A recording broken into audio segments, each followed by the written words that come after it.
Is that better? Okay.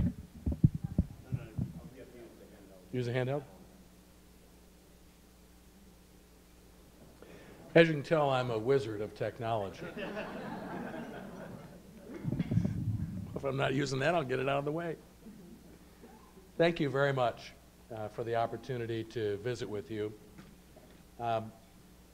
Some of you wouldn't know this, but as a young Chamber of Commerce staffer, the Southern Wayne County Chamber is one of the first chambers I ever had the opportunity to visit with and to do a legislative update years and years ago when there was a lot less good news to report. And so when Mary called and invited me to come back to speak to you, I was glad to have the invitation.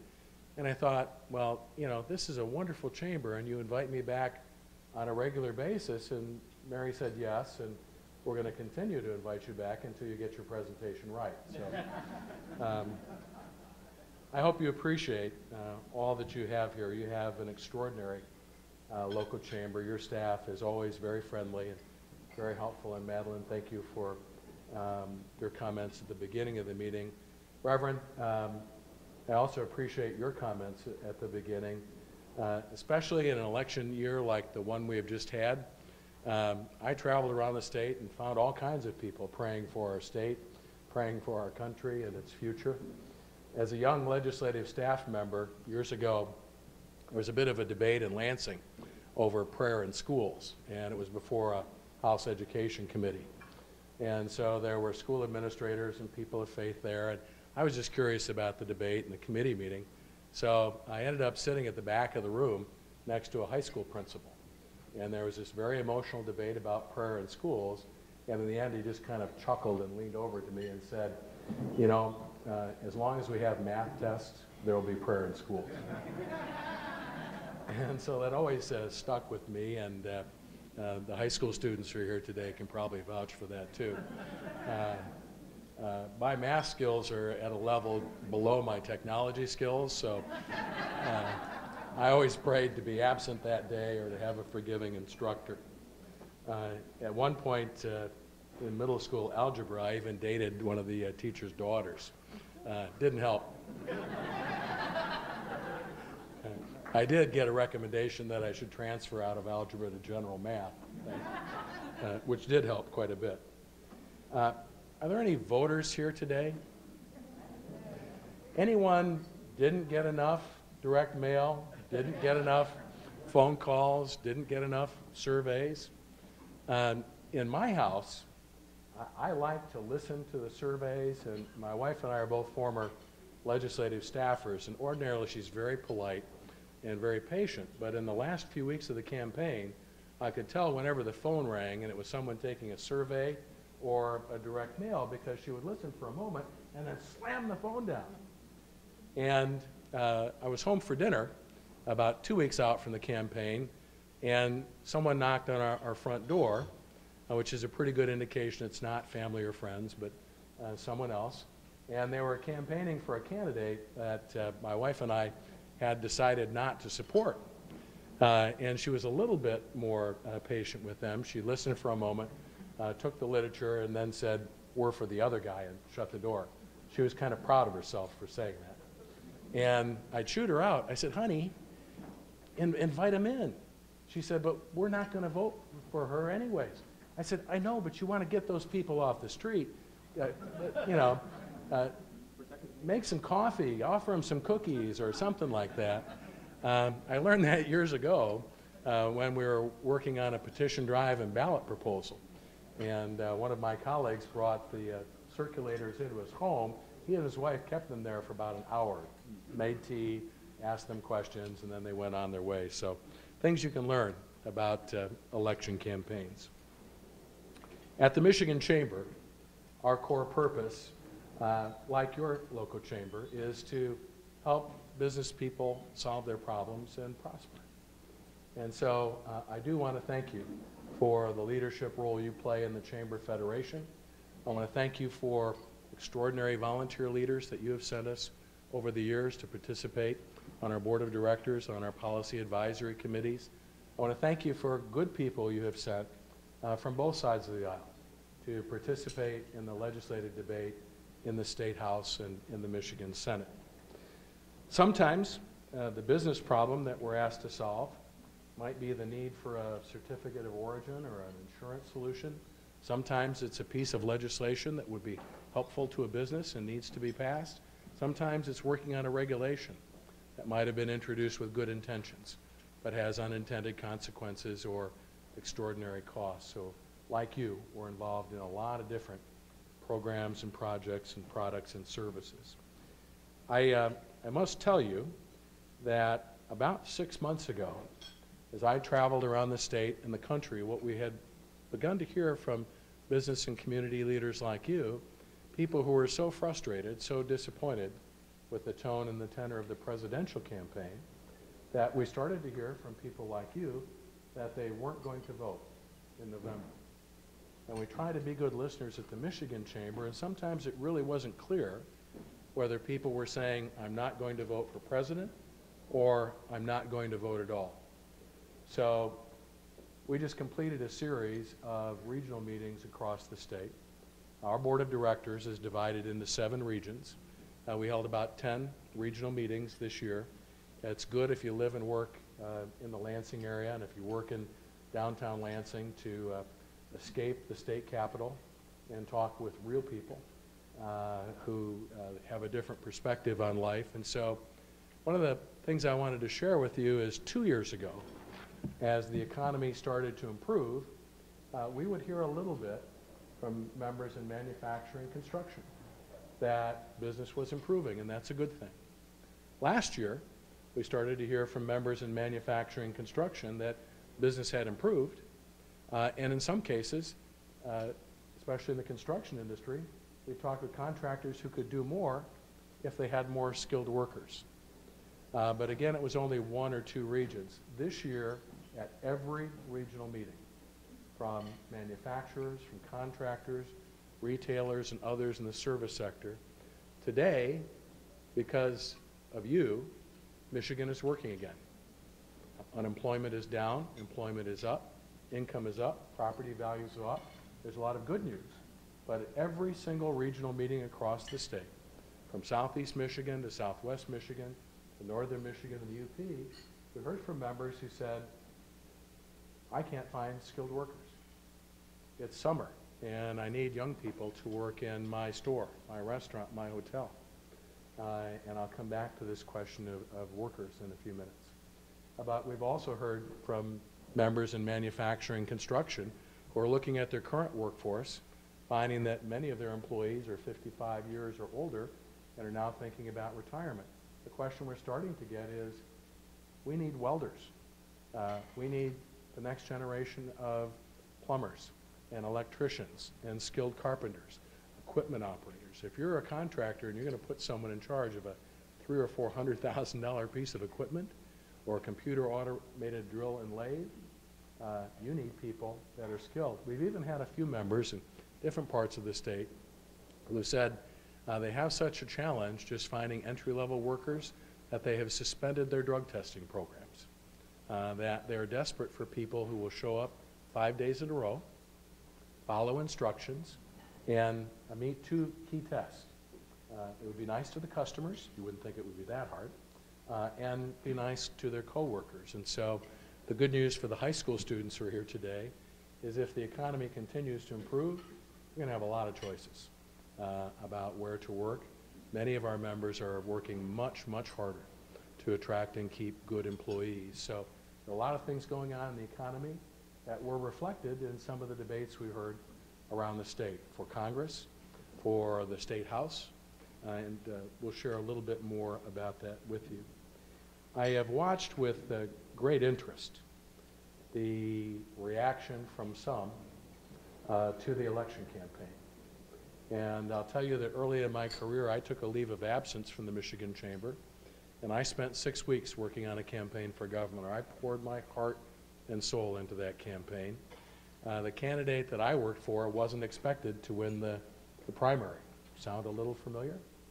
And in the week after we won the August primary, we all sort of felt like the dog that caught the car. Okay, we won the primary. Now we have to run a general election. Now what do we do? The candidate that I worked for did not win. In fact, he got his butt kicked. And I remember being kind of embarrassed about that, and I really wanted to go hide for a couple of weeks.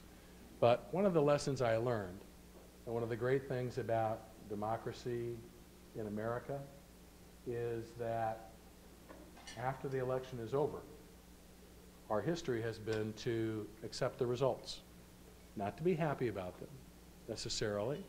If your candidate won, don't gloat. The next election campaign has already started for 2018. I think sometimes candidates don't understand the difference between campaigning in a primary and then campaigning in a general election. And sometimes candidates who even win general elections have a difficulty switching from campaign mode to governing. Campaigns can be hard, but they have a beginning and an end. Governing is an entirely different responsibility. So I would share with you on election night, I thought that the comments that were made by Hillary Clinton and her contacting Donald Trump, reaching out to him, were gracious, very professional, and in the tradition of what should happen in Michigan and America after hard-fought election campaigns. I crossed my fingers and waited for Donald Trump to respond, and his comments were gracious. And in the tradition of American election campaigns, I think President Obama's comments were especially appropriate. It was really encouraging a day or two later to see him welcome the President-elect to the White House and promise the same commitment to a smooth transition that he had received from his predecessor. And so regardless of how you feel about the results of the election at the national level or at the state level or at the local level, it's really up to business and community leaders like you to remind friends and neighbors that the sun came up after the election. The sun will come up after the next election. But when you read about people who are angry with the results of the election, who didn't vote, frankly, my mom's been gone a long time, but I still remember some of the lessons she taught me. I hear her voice. And she probably said 100 times to friends, if you don't vote, don't complain. So the people who didn't vote and want to complain about the results, you know, you're really not obliged to listen to those folks very long, other than to help them register to vote in the next election. And so I did see a column the other day from an article in the Detroit News about some of the protests in Royal Oak and in Detroit. And it is absolutely essential that we honor the American traditions of free speech and the right to assembly and the right to petition the government for change. But in that article was a quote that I've been repeating to myself and others the last few days. Every election, someone wins and someone loses. As Americans, we accept the new winner and move forward. Our country is about the peaceful transition of power.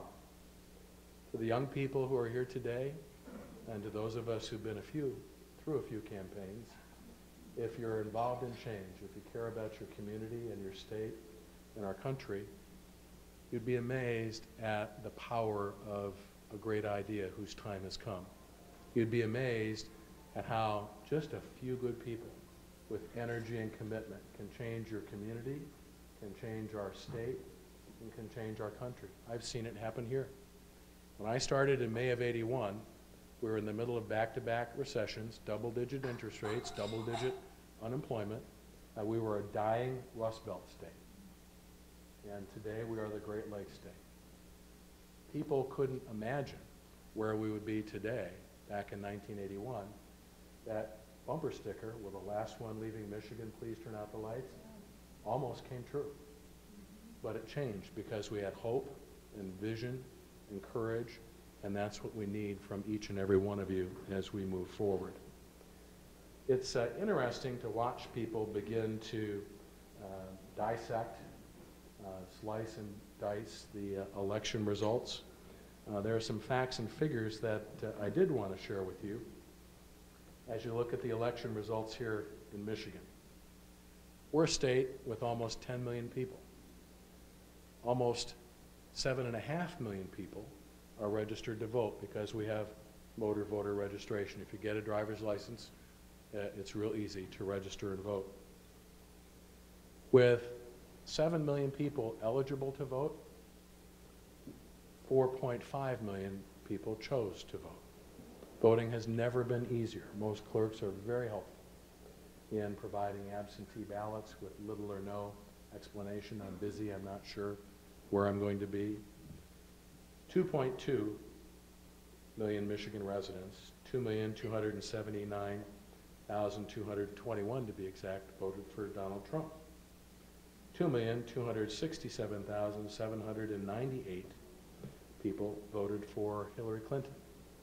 So Trump won Michigan 48 to 47, with Libertarian candidate Gary Johnson taking 4% of the vote. And when you find yourself doing research on the third-party candidates, hoping that the Libertarians are not kooks, you know that it's a tough choice. They're still kooks, by the way. 1% of Michigan residents voted for Jill Stein in the Green Party, so 5% of Michiganders didn't like either choice, but at least they voted, and I think they deserve credit for that. What's fascinating is to see a state with 10 million people decide which candidate for president we would support by a grand total of 11,423 votes. Anyone have any idea how many voting precincts there are here in Michigan? Total number of precincts, polling places? 1,000? 2,000? 3,000? 4,000? We have 4,830 precincts in Michigan. So if you look at the margin, it was 1/4% of the people who bothered to vote. If you divide that margin of victory into the total number of precincts, a difference of 3 votes per precinct would have changed the result of the elections in our state. So don't ever let anyone tell you that your vote doesn't count.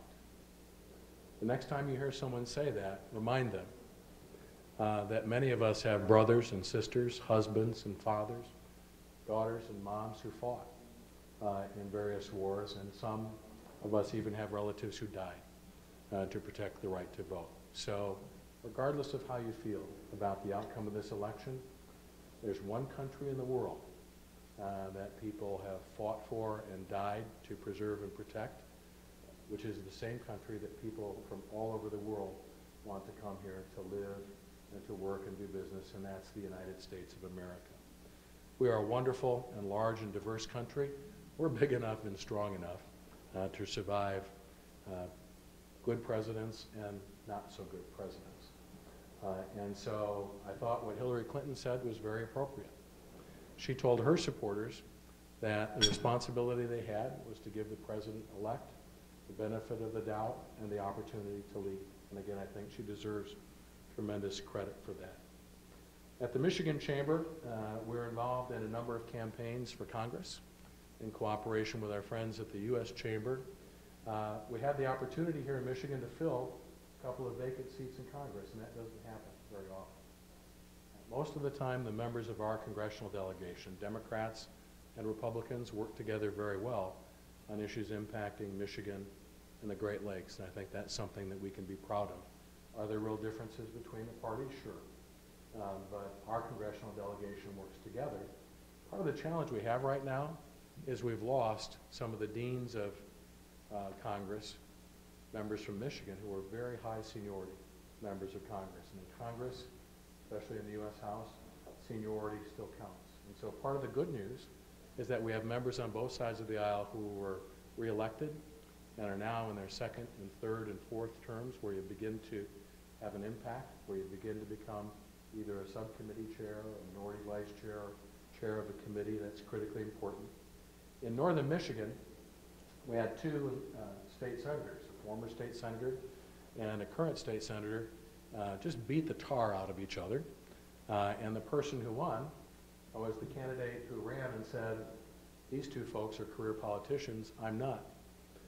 He's an interesting gentleman. And he looks just like, and sounds just like what he is, a retired Marine Corps general. He was attacked by both of the career politicians in this race. Lesson learned, don't pick a fight with a Marine Corps general. He kicked their butt and won by 55% in November. I've talked with Marine Corps General Jack Birdman 3 times. I've not met him in person. 30 seconds into my first conversation with him, I found myself saying, "Yes, sir. Yes, General. Yes, sir." Mike Bishop, re-elected.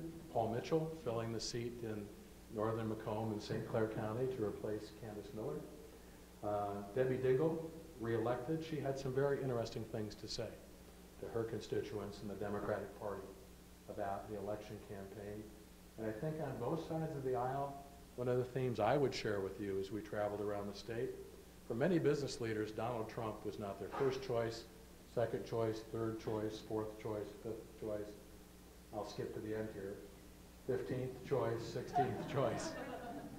But what we started to see, my family has a place in Pentwater. One of my favorite things in the summer is to ride my motorcycle back and forth from Lansing to Pentwater. About a month out, we started noticing Trump-Pence signs, not in vacant cornfields, not in front of abandoned buildings, but in people's front yards. And so there was a grassroots movement there. There was the same grassroots movement on the opposite side of the aisle when Michigan Democrats voted for Bernie Sanders. I do serve on the board of directors of the U.S. Chamber. You might imagine the phone calls I got from my friends in Washington, D.C. the day after the primary.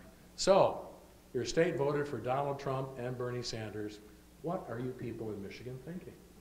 My response was, we're crazy. My more thoughtful and serious response was, people are angry. Everyday folks, Democrats, Republicans, and independents feel like the federal government is not listening to them. That has become too big, too far away, too expensive. We need to work together as Democrats and Republicans and independents to make the federal government more efficient, more effective, more responsive. We also need to work as Michiganders to be less dependent on the federal government. The federal government is broke. There's no pot of gold at the end of the federal rainbow. That's why one of the great accomplishments in this past session was when Democrats and Republicans in our legislature took action to fix the roads. The only thing that's more expensive than good roads are bad roads. Good roads are not free. And so the lawmakers who supported that package deserve credit, not criticism. If you look at the election results, while Democrats and Republicans were reelected to the State House, 75 out of 83 Michigan counties voted for change. They sent a candidate to Washington who promised to drain the swamp. What's interesting about the election results as you begin to dig a little deeper is here are the counties that did not vote for Donald Trump. Wayne County, Oakland County, Genesee County, Washtenaw County, Hingham County, Kalamazoo County, Muskegon County, Marquette County. Many of those counties are the home of a state university. That's one thing they have in common. Many of those counties are urban or suburban in character. A lot of Trump supporters were in suburban communities and in rural communities. There's a lot of interesting writing going on these days about how a lot of the division in the country is less political and more geographical.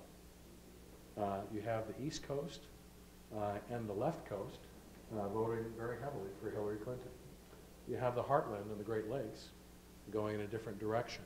You have states that have typically voted Democratic in elections, Pennsylvania, Ohio, Michigan, and Wisconsin, changing for the first time in many years. If you look at who voted in Michigan, you find that large numbers of voters who in previous elections supported President Obama, voters from urban areas, voters who are union members, did not vote, or they voted for Donald Trump. Why? A day after the election, the UAW embraced President-elect Trump on one issue, and that was his stand on trade agreements, his call for negotiating or renegotiating trade agreements that are more fair and more balanced. And so I think we have some interesting challenges going forward as a state. Neither candidate for president was really very strong on trade. Michigan is a manufacturing state. Michigan's second leading industry is agribusiness. A lot of people don't know that we are the second most agriculturally diverse state in the country. When Donald Trump talks about closing the borders, building a wall between Mexico, he has a point about securing our borders. To be a sovereign nation, you must be able to control who comes into your country. But I had the opportunity about a month out from the election to attend a dinner meeting in Saginaw with agribusiness leaders from around Saginaw and the Saginaw Bay area, and they were horrified at the call for building a wall and closing the borders. Why? Because there are fruits and vegetables in our state that would rot on the ground if it wasn't for legal immigration, migrant workers who come to Michigan. The third leading industry in our state is travel and tourism. There are hotels and restaurants and resorts across the state that could not open early or stay open late if it wasn't for legal immigration, guest workers who are here from Eastern Europe. The fact is that many of our members in the hospitality industry indicate that it's awfully difficult to persuade high school kids to make beds and clean toilets for a summer job. And so if you want to start in the hospitality industry, though, I started out as a dock porter and bus tables. It's a great way to learn the business from the ground up. There are tremendous. Did I learn that night? Two of our leading exports of Michigan agricultural products are pork and beans, white beans and black beans, that we export to Mexico not by the carload or the truckload, but the train load. Critically important to the success of our state. U.S. Chamber President Tom Donahue often speaks about how if you're a small business or a medium-sized company and you choose to expand, and I'm amazed at how many small businesses and medium-sized companies sell products all over the world now. You don't have to be a major corporation to realize that if you want to grow, to be successful, 95% of your potential customers don't live in the United States. And so it's critically important for our state that we continue to be a country that is open to fair and balanced trade, that we are a manufacturing state, that we are an exporting state. Some of us have been involved in campaigns, and I would share again with the young people who are here, the best candidate doesn't always win. The best candidate needs human and financial resources, a campaign manager, campaign strategy, enough money to get your message out one way or the other. Knocking on doors can be a great way to go, but in some districts you simply need to communicate with voters in other ways. I can tell you that I've been involved in campaigns, and I know there are some candidates and former candidates who are here. Sometimes you meet a candidate who's very well qualified for office, and they decide to run, and then they say to you, what's the most important thing I can do? How can I help with my campaign? And what you really want to say to them is, you know, you're well qualified, but you should stay home. Don't answer the door. Don't talk to any reporters. Just read the position papers. Sometimes people are good lawmakers, but they're not necessarily the best campaigners. Part of what I wanted to share with you, and it was a great joy for us, but as long as I have been president and CEO of the Michigan Chamber, whenever possible, we emphasize the positive qualities of the candidates that we support. Now, if you're trying to defeat a ballot proposal, sometimes you have to point out the flaws or the negative consequences. And I think it's okay to look at an incumbent and talk about their voting record. But I did want to show you a video clip of another very important development that took place on Election Day, one that has been almost completely ignored by the news media. I'd say roll the videotape, but it's actually a thumb drive.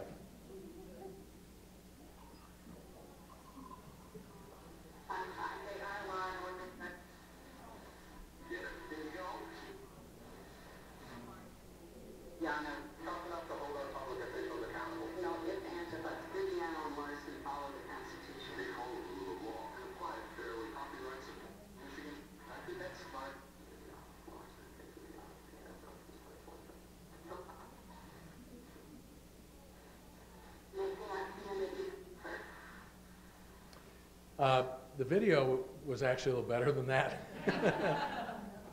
The reason I wanted to share that with you is these man on the street, women on the street ads were filmed in Hillsdale. Those are not actors, those are everyday people that we found who did plan to vote. Registered voters who said they were going to vote in the presidential campaign and that they did plan to vote not just for president and Congress, but for candidates for the Michigan Supreme Court. Sooner or later, every governor comes to believe that there's only one branch of government and they run it, and that the legislative branch and the judicial branch work for them. There are three branches of government, separate and equal.